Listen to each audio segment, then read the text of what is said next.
असां हिन वक़्तु यूसी उडरवाल स्टेशन जे साबिक़ वाइस चेयरमैन ऐं पीपी जे अहम अॻवान जनाब इज़त अली बरहमानी साहब संदसि रिहाइशगाह ते मौजूदु आहियूं। असां ख़ासि इहो टाउन कमेटी उडरवाल स्टेशन जे हवाले सां गुज़िरियल 2.5 सालनि जी कारकर्दगी बाबति असां जेके असां सां ॻाल्हि ॿोल कंदासीं। अचो त असां इज़त अली बरहमानी खां पुछूं त टाउन कमेटी उडरवाल स्टेशन में जेको हिन वक़्तु ताईं कहिड़ा तरक़ियाती कम थिया आहिनि, उन जे हवाले सां जेको साईं असांखां तफ़सील ॾींदा त साईं जी महिरबानी थींदी। सभ खां पहिरियों त तव्हांजी महिरबानी, तव्हां असां वटि कई आहियो ऐं कोशिशि डिजिटल जे हवाले सां वॾी महिरबानी तव्हांजी। बाक़ी जेको टाउन कमेटी एसोसिएशन जी तरक़ी जे हवाले सां या उते जी डेवलपमेंट जे हवाले सां त जेकी बहितर नमूने सां जेको ब्रीफ करे सघंदा उहो त चेयरमैन साहिबु करे सघंदा, पर जेतिरे क़दुरु मूंखे इल्मु आहे छो त असां बि इनडायरेक्ट टाउन कमेटी जो हिसो आहियूं। हींअर जेकी टाउन कमेटी में हिन टेन्योर में कमु थियो आहे एतिरो मुंहिंजे ख़्याल में त 15-20 साल में कोन थियो आहे, जंहिंजी निगरानी लाला मोहम्मद उस्मान साहब पाण कई आहे ऐं चेयरमैन साहब जी तमामु सुठियूं कोशिशूं रहियूं ऐं उन सां गॾु चेयरमैन साहब सां गॾु असांजा जेकी बि उन सां गॾु काउंसलर जेके नॉमिनेटेड इलेक्टेड काउंसलर्स ऐं यूथ वारा उन सभिनी सिर्फ़ु एज ए काउंसलर थी न, चेयरमैन साहब सिर्फ़ु चेयरमैन थी न, पर टाउन कमेटी खे पंहिंजो घरु सम्झी ऐं गवर्नमेंट जे पैसनि खे अमानत सम्झी ऐं बहितरीनु तरीक़े सां जेको सो हिते गलियूं महला ऐं तव्हां पंहिंजे अखियुनि सां ॾिसी सघो था बहितरीनु तरीक़े सां ठाहिया आहिनि ऐं बहितरीनु महिनत कई आहे। असां मुतमिन आहियूं।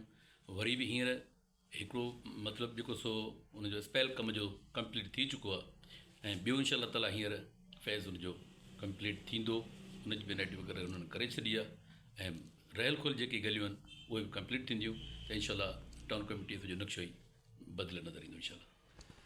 अच्छा, इहो ॿुधायो टाउन कमेटी जी जेका बजट आहे, बजट जे जेके आहिनि से जेको मखसूस जेका आहे इन जे हवाले सां जेको टाउन में जेको कमु थिए पियो इन मां केतिरा मुतमिन आहियो? ॾिसो, बजट जी सही फिगर जी ख़बर हूंदी हिकिड़े टाउन ऑफिसर खे, ॿी चेयरमैन साहिब खे। बाक़ी जेको कमु थींदी असां ॾिसूं पिया ॾाढो बहितरीनु पियो थिए। अच्छा, ऐं टाउन में जेका असां गुज़िरियल 2.5 सालनि में जेके कमु थी चुका आहिनि, जंहिंजो असां ज़िक्र कयो आहे त इहो गुज़िरियल 20 सालनि में एतिरा कम कोन थिया आहिनि।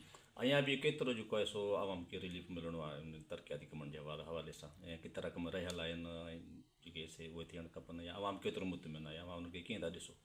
ॾिसो, उहो त मूं अर्ज़ु कयो त 20 साल में एतिरो कमु कोन थियो, हींअर थियो त लाज़िम आवाम इलाही मुतमिन ऐं ख़ुशि आहे। 18 खां 20 गलियूं जेके मुंहिंजे नॉलेज में आहिनि उहे कंप्लीट थी चुकियूं आहिनि, उन सां गॾु नालियूं कंप्लीट थियूं आहिनि ऐं वरी जेकी हाणे एन आई टी जेकी रखी आहे जी उन में काफ़ी कमु थी वेंदो, छो त जेतिरो पैसो हूंदो टाउन कमेटी जो उन हिसाब सां ई कमु थींदो। उहो वरी जेकी सही फिगर्स जी जेके पैसे जे हवाले सां उहा टाउन ऑफिसर ऐं चेयरमैन साहब खे ख़बर हूंदी। बाक़ी घणे में घणो जेकी टाउन कमेटी खे माना हिन जेको सो टेन्योर में माना जेको सो फ़ाइदो थियो आहे उहो लाला मोहम्मद उस्मान साहब, लाला अमान साहब जे निगरानी करे थियो आहे। अच्छा, इहो अव्हां कीअं था ॾिसो त टाउन कमेटी में जेको आहे सो अॻिते जे लाइ आवाम खे ऐं जेको आहे सो सिस्टम जेको आहे सो इहो माना केतिरो जेको आहे सो माना भलो थींदो?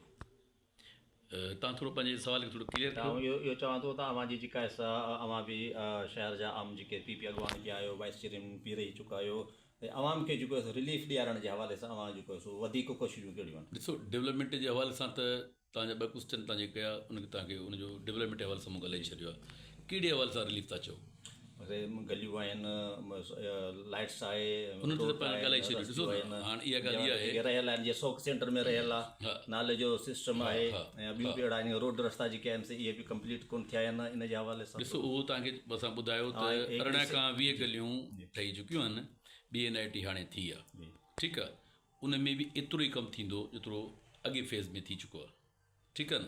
बाक़ी लाइट हिकिड़ी फेडरल गवर्नमेंट जो कमु आहे, उहो टाउन कमेटी जो कमु न आहे। उनजो अप्रोच लिखत पढ़त चेयरमैन साहब कई आहे मथे, त उन ते बि इंशा अल्लाह ताला अमल थींदो।